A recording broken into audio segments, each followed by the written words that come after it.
আমরা বলার চেষ্টা করেছি আগে, এখনো বলতেছি যে বিমানকে টিকিয়ে রাখার জন্যই কিন্তু আমরা এইটা করতেছি। তো এখন আমি বিমানকে টিকিয়ে রাখার জন্য আমার যারা এখানে আছেন প্রবাসী, বিশেষ করে ইউকে পাউন্ড যারা, তারা ওই যে আগে বললেন যে মোহাম্মদ জুবায়ের যে ফেয়ারের জন্য অনেক সময় যাওয়া হয় না, তারপর আপনার যাওয়ার হেসেলের জন্য যাওয়া হয় না। আমরা বিশেষ করে বর্তমানে যে ইয়েটা হচ্ছে, যদি আমাদের অন্যান্য কেরিয়ারগুলোর নামে, তখন হবে কি ফেয়ারটা কম্পিটিটিভ আসবে, তখন বিমানও আরেকটু তার টিকে থাকার জন্য কাজ করবে। আপনারা দেখেন, আমি 2018 সালে সভাপতির দায়িত্ব পালন সময় আমি চেষ্টা করেছিলাম যে আগে যারা বিদেশি, আমি যেহেতু আসা যাওয়া করি, আমি আপনাদের সুবিধা অসুবিধার কথা আমার জানার সুযোগ হয় বা দেখি। আগে কিন্তু যারা থার্ড ক্যারিয়ারে যেতেন এমিরেটস, কাতার, কুয়েতে 3-4টার পর গেলে কিন্তু সিলেটে যাওয়ার সুযোগ হতো না, কারণ সান্ধ্যকালীন ফ্লাইট ছিল না।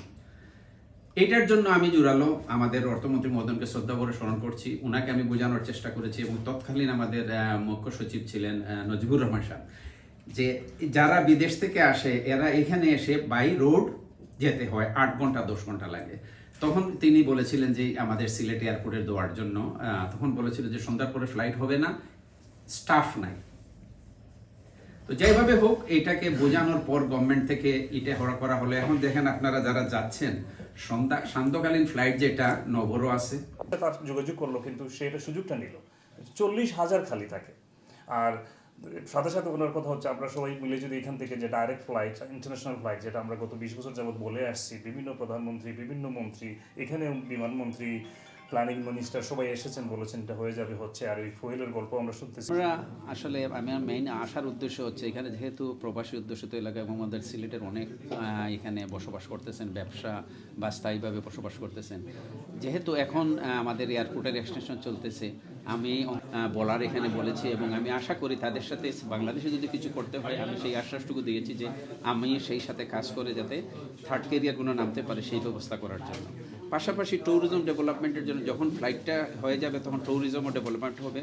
এবং এখানে সবচেয়ে বড় জিনিস যেটা হচ্ছে যে হজের একটা সময় এখান থেকে কিন্তু প্রচুর হাজি সাহেব যাওয়ার জন্য অনেক আগ্রহ প্রকাশ করেন বা যেতে চান, কিন্তু দেখা গেছে যে এখানে তাদের কৌটা স্বল্পতার জন্য তারা যেতে পারেন না। আমাদের বাংলাদেশে কিন্তু গত বছর 2024 সালে 1,27,000 হাজির কৌটা ছিল, কিন্তু মাত্র 85,000 হাজি, প্রায় 40,000 কৌটা ফেরত গেছে। এই বছরও 2025 সালের জন্য আমাদের নির্ধারণ করা হয়েছে 1,27,000 হাজি।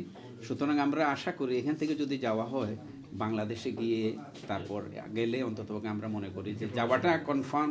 ইউকে প্রবাসী যারা আছেন, যাওয়াটা এখন যদি তারা রেজিস্ট্রেশন করেন তাহলে যাওয়াটা কনফার্ম হবে, এবং মোটামুটি অর্ধেকের পয়সায় গিয়ে আসা যাওয়া যায়। এইটা একটা সুবর্ণ সুযোগ। এর থেকে যারা হজ প্রতিপালন করবেন তাদের জন্য কনফার্মেশন, এবং বাংলাদেশের যে অর্থনীতি সেখানে চালিকা শক্তিটাও কিছুটা এগিয়ে যাবে বলে আমি মনে করি। এই জন্য এসেছি। বিশেষ করে হজ একটা অনেক সময় মানুষে চিন্তা করেন যাওয়ার সময় কী হবে, তবে যারাই যাবেন তারা কিন্তু বাংলাদেশি পাসপোর্টে অবশ্যই বাংলাদেশ থেকে যেতে হবে এবং ব্যাক করতে হবে বাংলাদেশে। হজের খরচ অর্ধেক কম হবে।